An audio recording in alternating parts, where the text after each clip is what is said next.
الحمد للہ وکفا وسلام علی عبادہ الذین اصطفا خصوصا علی سید الرسل وخاتم الانبیاء اما بعد فاعوذ باللہ من الشیطان الرجیم بسم اللہ الرحمن الرحیم یا ایہا الذین آمنوا اتقوا اللہ وکونوا مع الصادقین صدق اللہ العظیم وقال تعالی یا ایہا الذین آمنوا اذکروا اللہ ذکرا کثیرا وسبحوه بکرة وأصیلا آمنت باللہ صدق اللہ العظیم اللہم صلی علی محمد وعلی آل محمد کما صلیت علی ابراہیم وعلی آل ابراہیم انکا حمید مجید اللہم بارک علی محمد وعلی آل محمد کما بارکت علی ابراہیم وعلی آل ابراہیم انکا حمید مجید۔ جیسا کہ آپ حضرات کو معلوم ہے کہ رمضان المبارک کا بابرکت مہینہ، جس کے آج دوسرے روزے کی الحمدللہ تمام مسلمانوں نے سحری کی ہے اور نماز فجر کی ادائیگی کے بعد اللہ کے حضور ہاتھ اٹھا کر دعا کی، اپنی ایمان کی سلامتی کے لیے، اپنے والدین کے لیے، اپنے عزیز و اقارب کے لیے اور تمام بیماروں کے لیے، خصوصاً فلسطین اور پاکستان، انڈیا، بنگلہ دیش اور یورپ ممالک، جتنی دنیا کے اندر مسلمان ہمارے بھائی یہاں سے وہاں گئے یا وہاں رہتے ہیں، ان کی سلامتی کی، ایمان کی، دنیا آخرت کی کامیابی کی، رزق کی ترقی کی، کاروبار میں برکت کی جو دعا کی ہے، اللہ تعالیٰ سے اپنی بارگاہ میں قبول فرمائے۔ تمام میرے فالور اور جن سے میری موبائل کی دنیا میں وابستگی ہے، ان کے لیے الحمدللہ میری دعائیں ہمیشہ ان کے ساتھ ہیں، وہ کہ میں ان کا نام لوں یا نہ لوں، الحمدللہ تمام چاہنے والے جن کا علم میرے اللہ کو ہے، میں اپنی دعاؤں میں ان کو یاد رکھتا ہوں۔ اور آپ حضرات سے بھی دعا کی درخواست ہے کہ آپ میرے لیے، میرے بچوں کے لیے اللہ اپنے دین کی خدمت لیتا رہے اور رسول اللہ صلی اللہ علیہ وسلم کی مبارک زندگی کو عام کرنے میں اللہ میری صلاحیتوں کو، میری خاندان کو، اللہ جو مجھے اپنے خزانوں سے مال عطا فرمائے، اللہ اسے میرے راستے میں قبول فرمائے۔ اور اللہ جل شانہ ہمیشہ تمام حضرات کو اور مجھ سمیت اللہ اسی فکر کے لیے، اس مقصد کے لیے اللہ نے دنیا میں بھیجا ہے، اس مقصد کو سمجھ کر اس پر عمل کرنے کی توفیق عطا فرمائے۔ رمضان المبارک کی بہاروں سے آپ لطف اندوز ہو رہے ہیں اور الحمدللہ آج جو کل پہلا روزہ تھا، اس میں تمام آپ حضرات نے اس روزے کے حق کو ادا کیا ہوگا۔ روزہ صرف بھوکا رہنے کا نام نہیں ہے، بلکہ اپنے آپ کو، اپنے نفس کو، اپنی خواہشات کو، اپنے دل کو اور اعضاء انسانی تمام جسم کو اللہ کے سپرد کر دینا اور اپنے پر حلال کردہ چیزیں جو اللہ نے ہمارے عام دنوں کے اندر کھانے پینے میں اور سونے جاگنے میں اللہ نے جو ہمارے پہ چیزیں حلال کی ہیں، اللہ کی خاطر دن کا حصہ اس سے رکے رہنا۔ رات غروب آفتاب کے بعد اللہ نے وہ چیزیں جو ہم پر حلال کی ہیں، ان چیزوں کے کھانے میں کوئی اللہ کی طرف سے منع نہیں ہے۔ ہاں حلال ہوں، اس کے اندر کسی کو نقصان دے کے، کسی کو تکلیف دے کے، سود کے مال میں سے یا کسی کی جھوٹی گواہی دے کے کسی کو نقصان پہنچا کے مال نہ کمایا۔ انسان تھوڑے پر اللہ کا شکر ادا کرے، جتنا اللہ کا شکر ادا کرتا رہے گا، قرآن کریم میں اللہ کریم نے ارشاد فرمایا لئن شکرتم لازیدنکم، جتنا ہماری طرف شکر کے ساتھ بڑھے گا، ہم اس کی طرف اتنی اپنی نعمتوں کی فراوانی کے ساتھ بڑھیں گے، یعنی اس کی رزق کے اندر، اس کے کاروبار کے اندر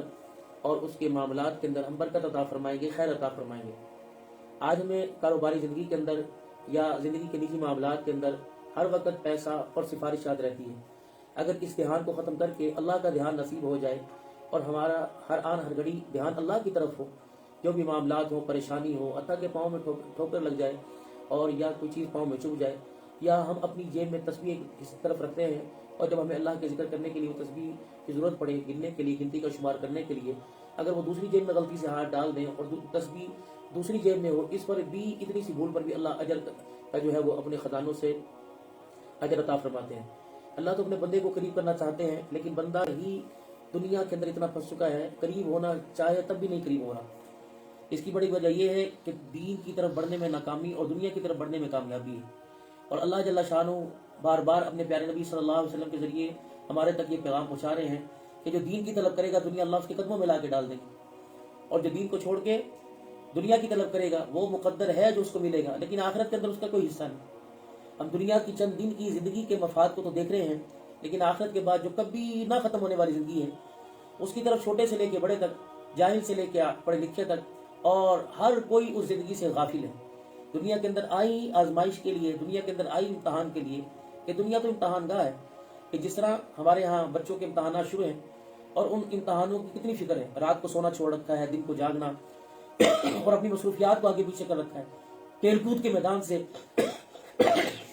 اپنے آپ کو دور کر رکھا ہے. اور ان کو پتہ ہے کہ کھیل کود میں اور سونے میں، موبائل کے ساتھ وابستگی کے اندر، موبائل دیکھنے میں جب وہ کچھ گزرے گا، یہ دنیا کے امتحان میں میری ناکامی کا سبب بنے گا. میں فیل ہو جاؤں گا، مجھے اپنے شرمندہ کریں گے، مجھے باہر والے شرمندہ کریں گے، مجھے گھر والے شرمندہ کریں گے، اور پھر میں کسی کو منہ نہیں دکھاؤں گا شرمندگی کی وجہ سے، اور کچھ محسوس کروں گا شرمندگی. تو پوری کوشش کر رہا ہے اسی طرح سفارش سے، کوئی آپ کہہ دینا، کوئی تعلق والے صاحب کہہ دینا، میرے لیے دعا کر دینا، اور پھر نماز بھی پڑھ رہے ہیں، ذکر بھی کر رہے ہیں، اور اللہ کی طرف متوجہ، اے اللہ میرا پیپر کامیاب ہو جائے، اللہ امتحان آسان آ جائے، پیپر آسان آ جائے. اللہ ہی تو فرما رہے کہ میرا نبی سے کہہ دے کہ دنیا کے امتحانوں کے لیے،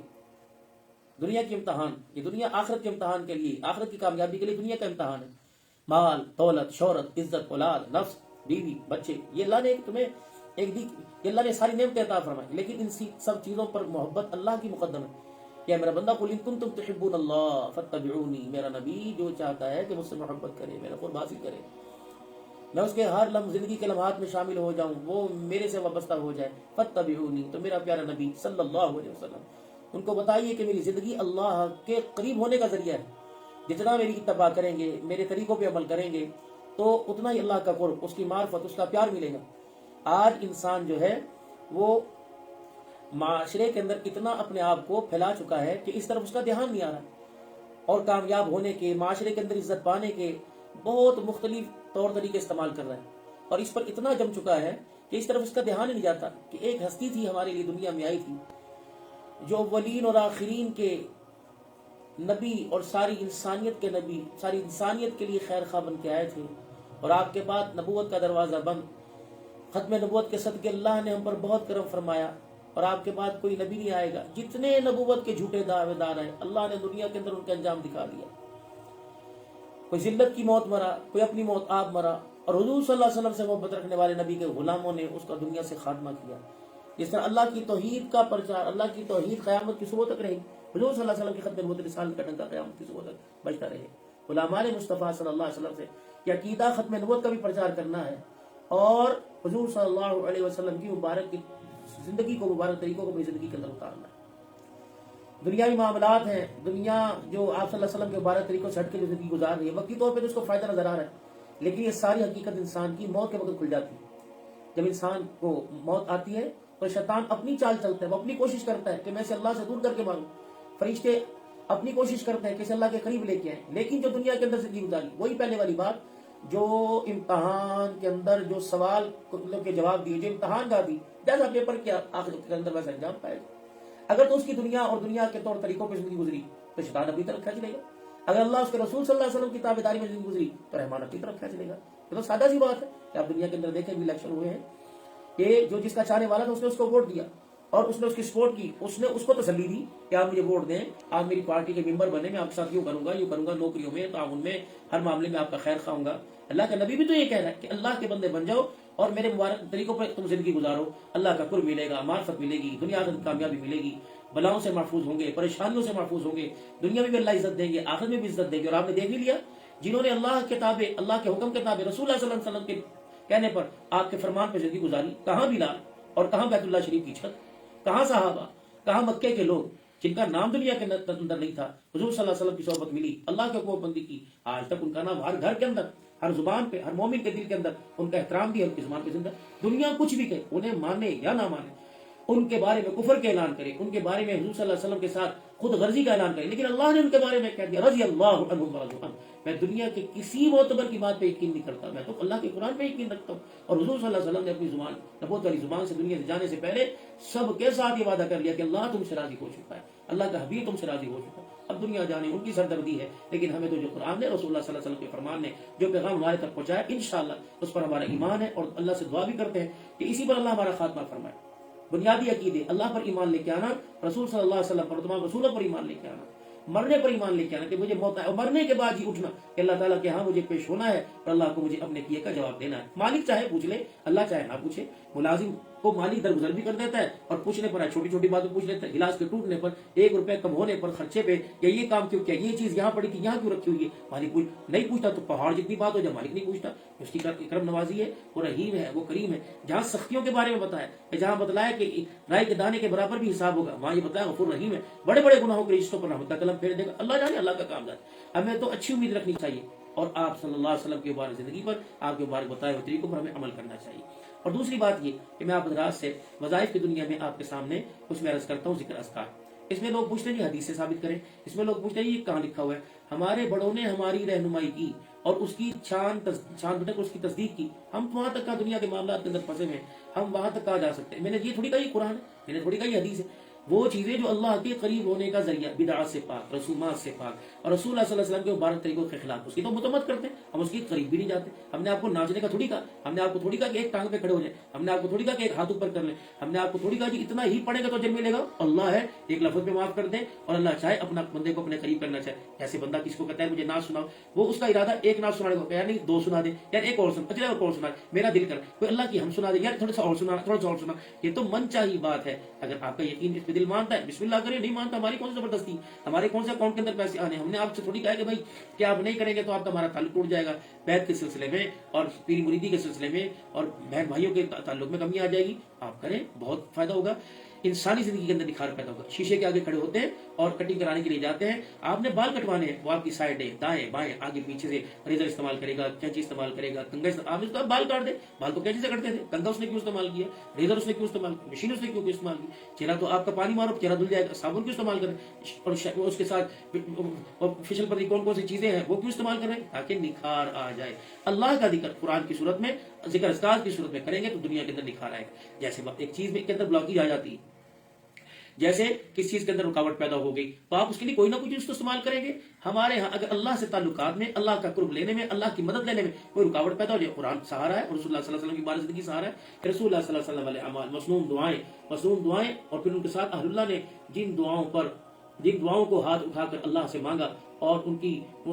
اور پھر امت کے سامنے نمونہ پیش کیا کہ میں نے تو ان دعاؤں کے ساتھ اللہ کو پکارا، اللہ نے میری مدد کی. ہم یہ دعائیں آپ کے سامنے پیش کرتے ہیں. جیسا کہ سورہ کوثر ہم نے آپ سے عرض کی تھی کہ 11 مرتبہ درود شریف پہلے پڑھ لیں اور 11 مرتبہ بعد میں پڑھ لیں. آپ اس میں تھیلی لینا چاہیں تب، نہیں تھیلی لینا چاہیں تو آپ 10-20 روپے لے لیں تب بھی نہ لیں. یہ تو ایک بڑوں کا طریقہ ہے کہ تھیلی کے اندر کچھ پیسے ڈال لیں اور سورت پڑھ کے اس کو پھونک مار لیں. رشتوں کی بندش ہو رہی ہے